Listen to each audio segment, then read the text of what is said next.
The New York Jets have moved on from the short yet forgettable Aaron Rodgers era, and they have moved to Justin Fields as the starting quarterback.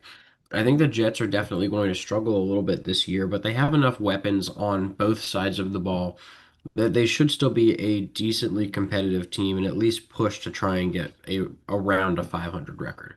They start off the year with a matchup against the Steelers, and right away it's the revenge game playing Aaron Rodgers in week one.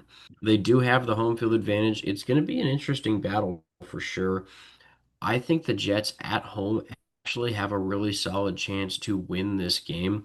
Justin Fields, while he's been struggling a little bit in the preseason, has very solid weapons like Garrett Wilson to throw the football to. This Jets defense is also one of the better defenses in the NFL. The Steelers are a team that's going to lose a decent amount of games that they probably shouldn't. And when you look at how the Aaron Rodgers era went in New York, it didn't really go that great. So it's not expected that the Steelers are going to be a super team once they have Aaron Rodgers now. I think they're going to be kind of similar to the Jets, around a 500 team. So I think in week one, the Jets can get this win. Two, they're still at home, but this time they are going up against a much better opponent in the Buffalo Bills. You have the reigning MVP in Josh Allen, as well as James Cook in the backfield. The wide receiver room is still pretty weak, but that has not stopped Josh Allen's production in his career in the NFL. Defensively, they still have a pretty solid defense. They brought in Joey Bosa to bolster that defensive line.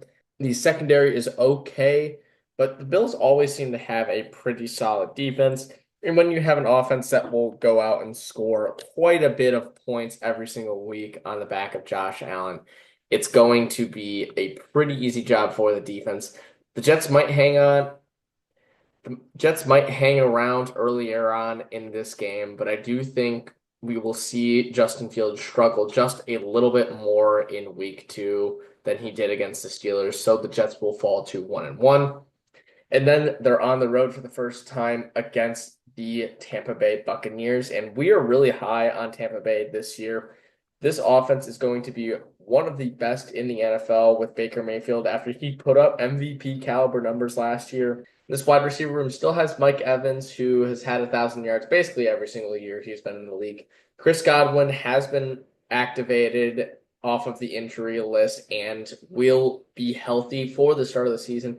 And Emeka Egbuka, their first round draft pick, has been carving it up in the preseason and during training camp. Those are going to be three solid weapons for Baker Mayfield to use, not to mention having a backfield consisting of Bucky Irving and Rashad White. Defensively, still going to be very good too. Antoine Winfield Jr. as one of their starting safeties, Vita Vea on the defensive line. And if they can get Hassan Reddick to actually play and return to the form that we saw him when he was on the Eagles, this is going to be a very scary defense. Once again, Jets might hang around for the start of the game, but the Buccaneers are just the better team. Next up is a matchup with the Dolphins in Miami. We are not high on the Dolphins at all. I think that Tua is going to struggle a little bit more this season, obviously dealing with a lot of concussions last year. Tyreek Hill and Jalen Waddle are very rarely healthy at the same time. I think the defense is going to be pretty rough for Miami as well this season. So when you throw all of that together, the Jets are probably a little bit better of a roster than the Dolphins, which sounds crazy to say, but I think they have a decent chance to have a better season. Monday Night Football, this is really just a bad Monday Night Football matchup, but I think the Jets are going to get it done on the road, moving to 2-2. Then it's the Cowboys. The Jets have this one at home. Dak Prescott, the starting quarterback for Dallas. In my opinion, he is in the top half of quarterbacks in the league, but probably not quite as good as Cowboy fans actually think he is. I think the Cowboys have a good enough amount of weapons to actually move the ball on offense and have a good year offensively.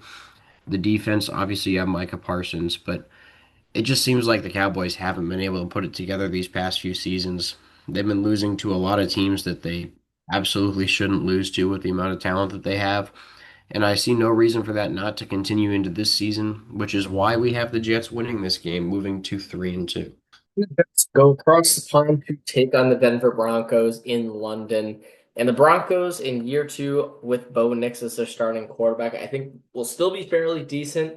The running back room is a little sketchy considering it consists of J.K. Dobbins, who seems to have a season-ending injury basically every year, or R.J. Harvey, who they got in the NFL draft. But the wide receivers are still fairly solid, not the best wide receivers in the NFL, but still very solid weapons. And defensively, the Broncos are still very, very solid, have a couple key playmakers on that defense. And I think they will be very good and compete in the AFC West once again, as we saw them do last year. Against the Jets, I do think the Jets can cause some issues for Bo Nix, but I think the Denver Broncos defense is just a little bit better and will cause Justin Fields to struggle just a little bit this year. We know Justin Fields isn't the greatest passer in the NFL. His dual threat ability, which is more just his rushing capability, is what makes him a dangerous quarterback to play against. But I do think Denver can shut that down pretty early on and get a win in London here. Then the Jets are back at home taking on the Carolina Panthers, who we think are actually going to be fairly decent this year. Bryce Young, after being benched earlier on last season, was very solid when he made his return to the starting lineup. And Carolina actually looked like a pretty competitive team towards the end of last season. And they got Tedero McMillan as Bryce Young's number one weapon. I think that combination is going to be very good very early on in the season. And defensively, the Panthers actually have a pretty nice secondary with Michael Jackson and J.C. Horn. The defensive line is also very solid, and we got some good edge rushers as well in the NFL draft. I think the Panthers are on the come up and will be able to get a win over the Jets in their return to New York. And then they're on the road against the Cincinnati Bengals, and there were some issues with this Bengals defense early on this season, especially with the Trey Hendrickson situation. But just recently, he did sign a contract extension ending his holdout, and the defense did get a little bit better then, considering he is one of the best pass rushers in the NFL. The only issue is that their secondary is still going to be very, very bad. But it's not going to matter when an offense that consists of Joe Burrow, Jamar Chase, Chase Brown, T. Higgins is on the other side of the ball. Even if this Jets defense that has Sauce Gardner as one of the best corners in the NFL is able to slow down this Bengals offense, it won't be enough. The Jets won't be able to move the ball enough to compete with this high-powered Bengals offense. They will fall to 3-5 going into their bye week. After the bye week, it's another AFC North team in the Cleveland Browns. The quarterback situation is really the most interesting thing about the Browns this year. Joe Flacco named the starter for week one, but they're keeping all four through the regular season. So who knows who it might be at this point? I have a feeling Flacco will keep the job the whole year unless he does get injured. I think the Browns are going to still have a pretty rough season. So this is going to be an uphill battle for them. The Jets should have a pretty solid chance to win this game. I think that they can do it, especially being at home. Their offense is just going to be a little bit better than what the Browns are going to be able to put together. So I like New York to win this one. Then it's a road trip to face the Patriots, a divisional matchup this time. Drake May looked very good near the end of last season. It's a Thursday night game for the Jets as well. And this game, I just think the Patriots are going to be a little bit better than the Jets this season. They seem to have really started to figure things out near the end of last year.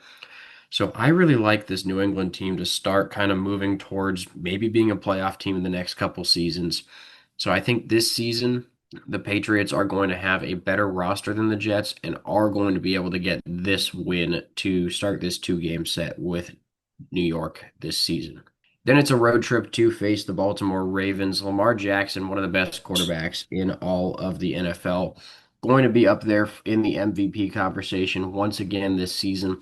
There's not really much to talk about in this game. I think the Ravens are a significantly better team, and barring an injury to one of their top players, they're going to win this game very, very easily, dropping the Jets to 4-7. The schedule gets a little bit easier for these next couple games. The Falcons are up first, and that's at home. The Falcons still have a very good roster, especially on offense, with Kyle Pitts, Bijan Robinson, Drake London.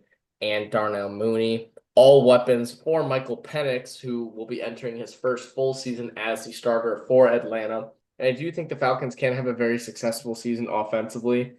The issues are on the defense. Their defensive line isn't going to be as strong as it has been in the last couple of seasons. The secondary still has some decent players, it'll be but we'll have to see if they can get the most out of some of their veteran members like AJ Terrell. But Jesse Bates is still one of the best safeties in the NFL as well. This is going to be a close game, but I'm going to go with the Jets here at home to end this losing streak that they have been on the last 2 weeks. They get a rematch with the Dolphins here, and the Dolphins, and even though we're not very high on this Dolphins team, mostly because we don't think they will stay very healthy, they still have a lot of weapons, and it's a tough team to say that, and it's a tough matchup between these two teams to say that either one could sweep the other. Considering the Jets were able to get the win over the Dolphins on the road, I do think the Dolphins will be out for revenge in this one and actually will get the win here on the road against the Jets. This offense just has too much potential to fall to a Jets offense that might struggle at times with Justin Fields at quarterback, even though he has Garrett Wilson and Breece Hall to kind of ease some of the issues. It's not going to be enough against teams that actually have a very solid offense that have been playing together for a couple seasons. After that, it's back-to-back road trips. The first one to face the Jaguars, and they drafted Travis Hunter this offseason. That's one of the biggest stories for Jacksonville this year. I think he's going to have a solid NFL career, just probably not quite as good as people are expecting from him. I'm not sure if he'll end up playing two ways the full season. We'll have to see how he starts to perform once the regular season actually gets underway. I think Trevor Lawrence is a solid quarterback. The Jaguars, they haven't been able to figure things out these past few seasons. Maybe they'll start this year. I don't see them being one of the top teams in their division quite yet. So it's tough to say what's going to happen in this one. I think this is a game the Jets definitely can win. Really, it's just the offense for me for the Jets. If Justin Fields plays as well as we think he really can, then I think the Jets have a significantly higher ceiling than what a lot of people are expecting, including winning games like this one on the road against Jacksonville. Then it's the Saints, and I think the Saints are one of the worst teams in the NFL. Probably the worst team, actually. Drafted Tyler Shuff this offseason. He's going to be the starter, and I think it's going to be pretty rough for New Orleans. They are probably the only NFL team that has a legitimate shot to go winless this year. I think the Jets are a significantly better roster. I just don't see them giving up that many points to the Saints, and I don't really see the Saints defense slowing down the Jets that much either. We have the Jets winning this game, moving to 7-8.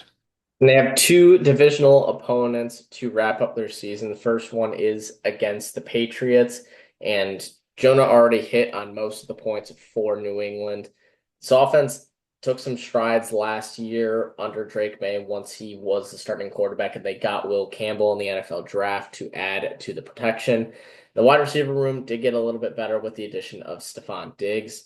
And their X factor is going to be Trevion Henderson as one of their running backs who has looked very good during the preseason. But kind of similar to the Dolphins, I do think the Jets have the potential to split games with the weaker teams in the AFC East. And especially at home here, I do think the Jets can get a win over the Patriots. It's going to be a tough one, but the home field advantage will be the key factor here. I do think in round two, the Jets will have a better game plan to slow down Drake May and this Patriots offense. And then to wrap up the season, it's on the road against the Bills. And this is just going to be the same story as before. They couldn't get the job done at home. There's no way they're going to be able to beat the Bills in the middle of the winter in Buffalo. Jets finished the year off 8-9. Which is quite the improvement from their 5-12 season last year. I think the floor going to be a little bit lower for the Jets, though. They could potentially have a really bad season if Justin Fields does not pan out at all. And the Jets would be in pretty rough shape if that did happen. If not, I think the ceiling is 10-7, potentially a playoff berth. It would be, I think, pretty close depending on how the other teams in the AFC look. But if Justin Fields really plays to the potential that the Bears thought that he had when they drafted him, then absolutely the Jets could be in for a very, very solid season, kind of what their fans were hoping for when they got Aaron Rodgers 2 years ago. The Vegas over-under is at 5.5 and is just favored slightly towards the over. We're going to take much over that with an 8-9 prediction for New York. Like Jonas said, this season completely hinges on what they get out of Justin Fields. If he is the quarterback that he was drafted to be, the Heisman contender we saw in college, then the Jets can be very deep. Then the Jets can be very good and might be on the cusp of getting to a playoff berth. But if Justin Fields plays like he has been in the past few seasons, it's not going to be good enough to really get them into a competitive spot in the conference. But they still will be a solid team if he's able to play like he did in Pittsburgh last year. But the team's success directly relates to the play of Justin Fields.